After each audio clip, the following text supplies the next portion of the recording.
And first of all, a big fan. I loved you on Pierce Morgan show. That was great. Over the course of my time at GW, I've been hearing this idea that like because you're a white male, you can't be, no one can be racist to you. And like although this is not like past my like mental litmus test, I can't like put a finger on why. Maybe if you could explain. Because it's stupid. I mean, because that's idiotic. I mean, the idea that racism is exclusive to any one group is moronic.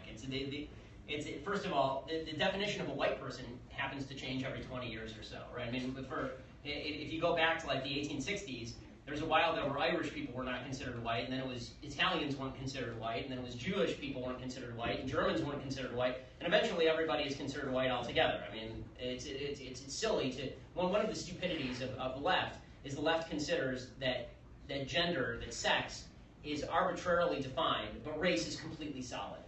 Right? Race is not completely solid. Race is an absolutely arbitrary characteristic, and it's arbitrarily defined because there's tremendous genetic and racial and ethnic diversity among black people, among Hispanic people, and among white people.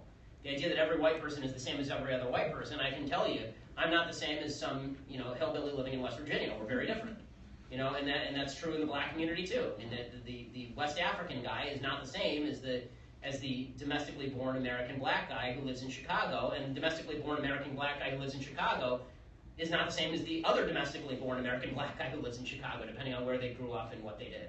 Colin Powell's son is not the same as another black guy who grew up 10 miles away. So I think, I actually agree with the argument that the left makes and then takes back, that race is a completely arbitrary characteristic that really should mean very little to anybody. So the idea that you can be racist but only in one direction is nonsensical to me, because I think race itself is an arbitrarily defined category.